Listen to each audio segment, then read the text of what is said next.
कैसे हैं आप लोग? एक बार वापस से आपका स्वागत है मेरे चैनल में। आज मैं आपके लिए लेके आया हूँ एक नया टॉपिक जो हमारे पब्लिक एडमिनिस्ट्रेशन से काफ़ी ज़्यादा संबंध रखता है।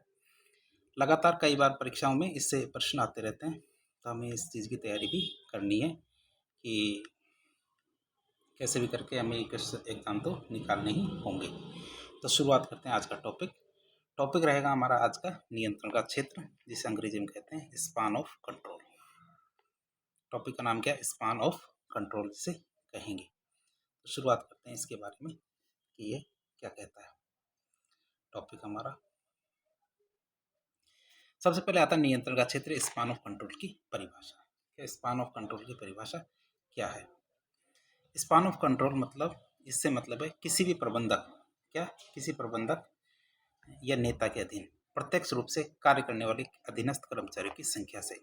देखो, ये हमारा प्रबंधक है या कोई नेता है, उसके अधीन जो प्रत्यक्ष रूप से कार्य करने वाले जो अधीनस्थ कर्मचारी है, उनकी संख्या से कि उसके अधीनस्थ कितने कर्मचारी और कौन कौन से कर्मचारी काम करते हैं। तो उनकी संख्या से होता है कितनी संख्या ठीक रहती है। अर्थ के रूप में देखें तो यह क्या है? किसी संगठन में नेतृत्व की प्रभावशीलता को निर्धारित करता है कि एक नेतृत्व में कितने कर्मचारी अधिक से अधिकतम कार्य कर सकते हैं। यदि किसी प्रबंधक के अधिक अधीनस्थ होते हैं, मतलब एक प्रबंधक है, उसके अंडर में बहुत सारे लोग कार्य करते हैं, तो नियंत्रण व्यापक होता है। और यदि अधीनस्थ की संख्या कम है, मतलब एक अधिकारी और उसके अधीन में बहुत कम अधीनस्थ है, तो उसकी नियंत्रण क्षेत्र संकीर्ण माना जाएगा या कम माना जाएगा। तो इसे हम देख सकते हैं। अब कुछ विद्वानों ने इसके नियंत्रण के क्षेत्र की कुछ सीमाएं बताई है, तो उनके अनुसार देखें तो जैसे हैमिल्टन साहब है, उन्होंने कहा एक उच्च अधिकारी के नीचे अधिकतम 3 से 4 कर्मचारी होने चाहिए। क्या होते हैं? एक उच्च अधिकारी के नीचे 3 से 4 कर्मचारी होने चाहिए। तो फेयोल, उर्विक और ग्रेकुनास, क्या फेयोल, उर्विक और ग्रेकुनास है, तो ये क्या कहते हैं कि एक अधिकारी के नीचे अधिकतम 5 से 6 कर्मचारी होने चाहिए। क्या एक अधिकारी के नीचे क्या कम से कम या अधिक से अधिकतम कितने? 5 से 6 कर्मचारी होने चाहिए।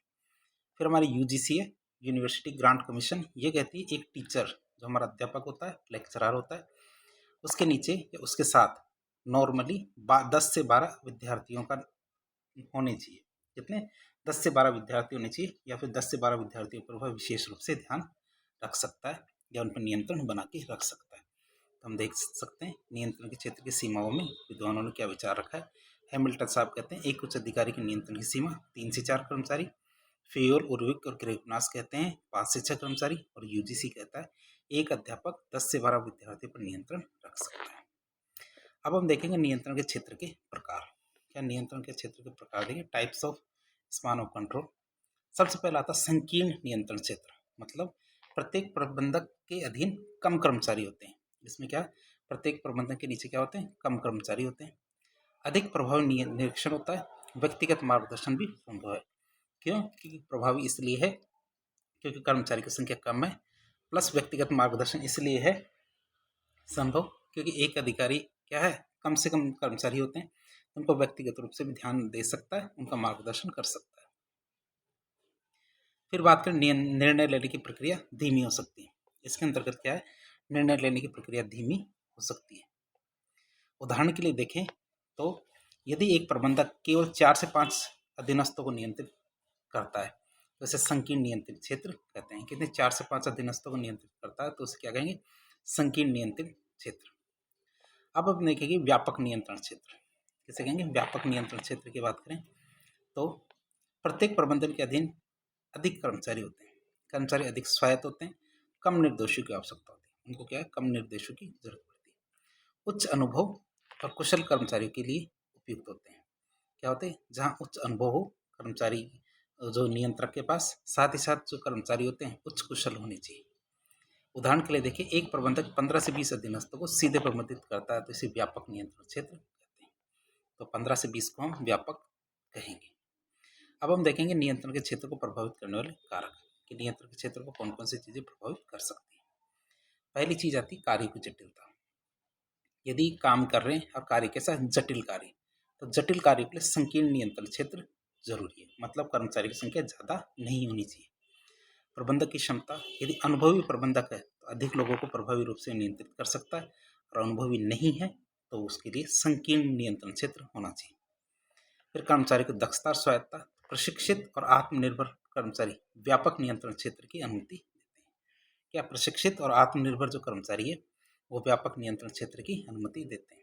फिर आता संचार प्रौद्योगिकी, तो तकनीकी साधनों से संचार सुगम होने पर क्या तकनीकी साधन, जैसे कि हमारा पेजर, ईमेल, मेल, तो ये हमारे क्या तकनीकी साधन है, इनसे क्या संचार सुगम होने से व्यापक नियंत्रण संभव हो पाता है।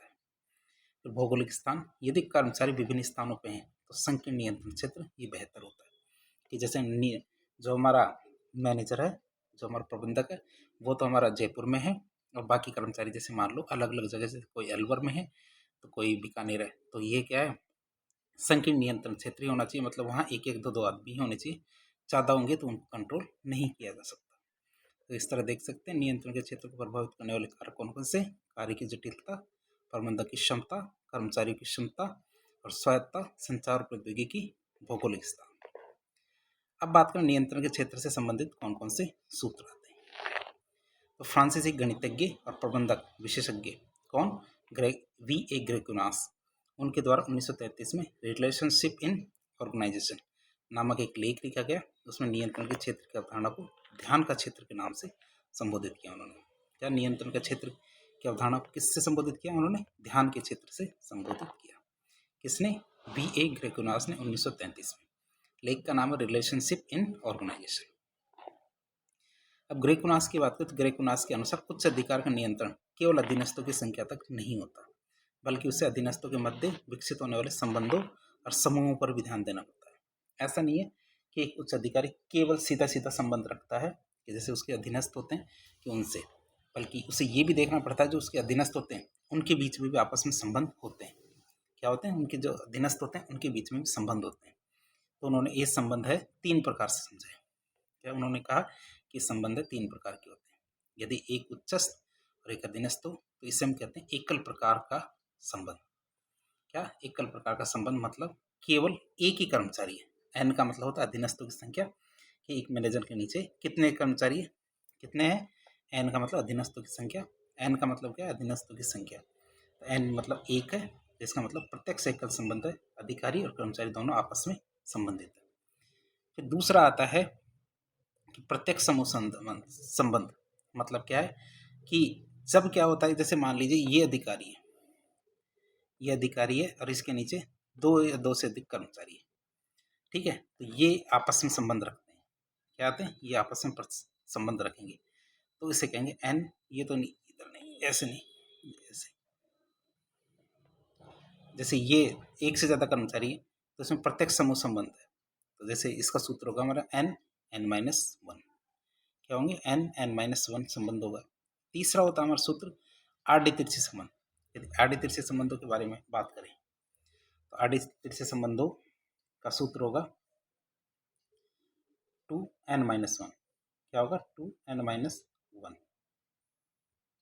आडे तिरछे संबंधों का सूत्र होगा हमारे, मैं यहाँ लिख देता हूँ कि सूत्र होगा हमारे,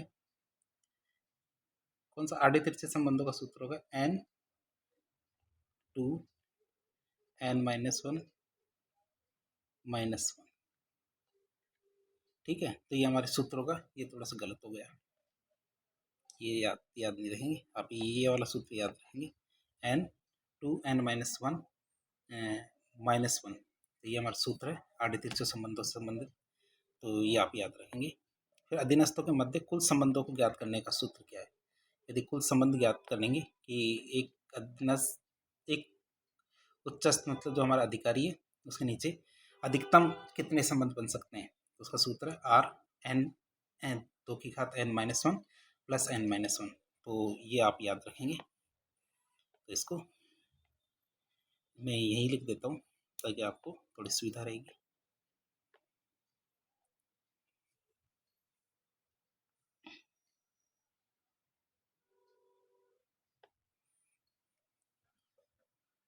n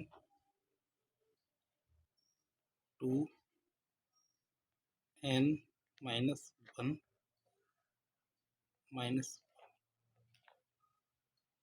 ये गलत हो गया था, तो थोड़ा हो जाती है गलतियाँ।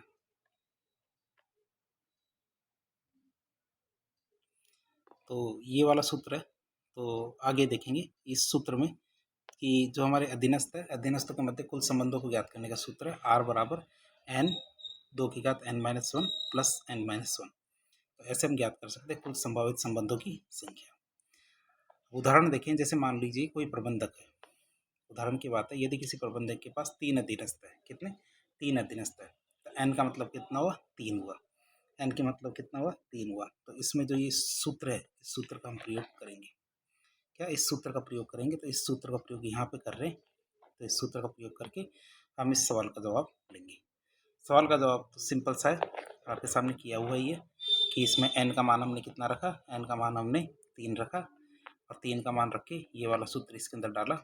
तो जैसे ही हम 3-2 करेंगे तो 2 3 माइनस 1, ये यहाँ पे 1 आएगा, 3-1 करेंगे तो यहाँ कितना बचेगा, 2 की घात 2 बच जाएंगे, 2 की घात 2 बराबर 4, 4 प्लस 2 बराबर 6 और 6 3 18, कितने हो गए 6 3 18। तो इस तरह से हमारा 18 आंसर आ जाएगा। इसका अर्थ क्या होता है, इसका अर्थ यह है कि यदि किसी प्रबंधक के केवल 3 अधीनस्थ हों तो संभावित संचार और नियंत्रण संबंधों की संख्या कितनी हो सकती है, 18 हो सकती है। तो आप इसे याद रखें, संबंधों की संख्या कितनी हो सकती है, 18 हो सकती है। अब ग्रेकुनास की बात करें, क्या ग्रेकुनास की बात करें, ग्रेकुनास के अनुसार जब अधीनस्थों की संख्या अंकगणितीय रूप से बढ़ती है, क्या जब अधीनस्थों की संख्या अंकगणितीय रूप से बढ़ती है तो संबंधों की संख्या ज्यामितीय रूप से बढ़ती है। ये चीज़ आप याद रखेंगे कि ग्रेकुनास के अनुसार जब अधीनस्थों की संख्या अंकगणितीय रूप से बढ़ती है तो कुल संबंधों की संख्या ज्यामितीय रूप से बढ़ती है। निष्कर्ष के रूप में देखें तो यदि अधीनस्थों की संख्या बढ़ती है तो संबंधों की जटिलता तेजी से बढ़ती है, क्या यदि अधीनस्थों की संख्या बढ़ती है तो संबंधों की जटिलता भी तेजी से बढ़ती है।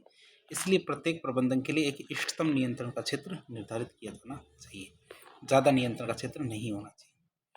अब हम बात करें नियंत्रण के क्षेत्र की सीमाएं क्या है।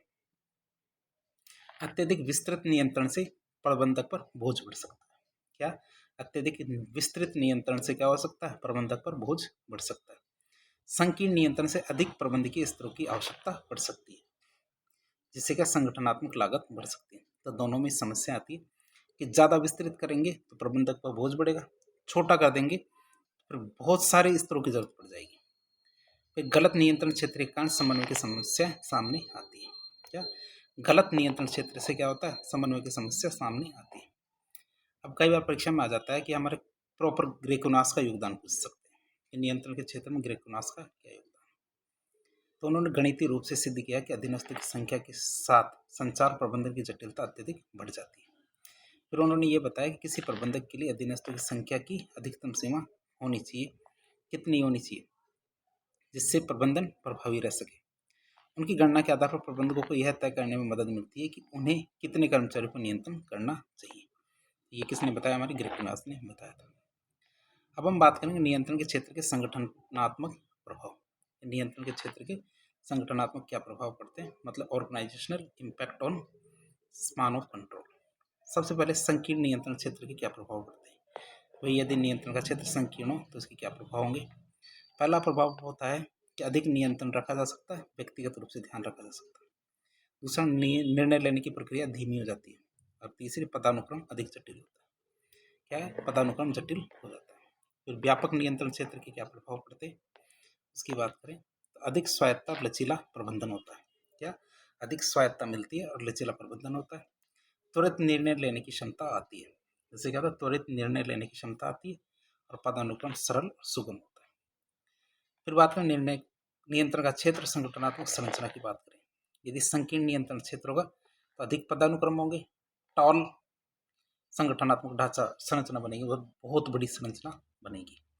और व्यापक नियंत्रण क्षेत्र की बात करें तो पदानुक्रम कम होंगे और फ्लैट संगठनात्मक संरचना बनेगी। टॉल का मतलब है कि जैसे एक ऐसी संरचना बनेगी जिसमें स्तरों की संख्या बहुत ज़्यादा हो जाएगी। और व्यापक में क्या होगी, ये ज़्यादा ऊंचाई तक नहीं जाएगा। फिर नियंत्रण के क्षेत्र में सुधार करने के क्या उपाय हैं, उपायों की बात करें तो पहला उपाय आता है संचार प्रणाली को सुदृढ़ करना ताकि नियंत्रण की दक्षता बढ़ाई जा सके। फिर कार्यभार संतुलन जरूरी है ताकि प्रबंधक अधीनस्थों को बेहतर मार्गदर्शन दे सके। फिर आता हमारा तकनीकी उपकरणों का उपयोग करके, मतलब स्वचालन और मशीनीकरण, कंप्यूटर और अन्य वैज्ञानिक उपकरण जैसे हमारा telephone, fax, email, pager, mobile, CCTV camera आदि ने क्या एक अधिकारी को अधिक अधीनस्थों पर सहजता से शीघ्रता से नियंत्रण करने में वृद्धि की, जिससे प्रबंधकीय कार्यों में तेजी लाई जा सके। वर्तमान में देखें तो वर्तमान में प्रशासनिक संगठनों में पद सोपान के स्तरों की संख्या भी कम ही रखी जाती है। क्या? वर्तमान में प्रशासनिक संगठनों में पद सोपान के स्तरों की संख्या कम ही रखी जाती है। फिर बात करें हमारे स्वायत्ता को प्रभावित करने वाले, वो स्वायत्ता को प्रोत्साहित करना ताकि कर्मचारी को अधिक स्वतंत्रता मिले और प्रबंधकों का बोझ कम हो। तो हम निष्कर्ष का क्षेत्र, नियंत्रण का क्षेत्र देखा, तो कंक्लूजन देखा इसके। तो नियंत्रण का क्षेत्र संगठन की संरचना और प्रभावशीलता को निर्धारित करने वाला महत्वपूर्ण तत्व। क्या नियंत्रण का क्षेत्र क्या? संगठन की संरचना और प्रभावशीलता को निर्धारित करने वाला महत्वपूर्ण तत्व। गेरकुनास के सूत्र से यह स्पष्ट होता है कि संगठन में अधीनस्थों की संख्या का नियंत्रण बहुत ज़्यादा जरूरी है।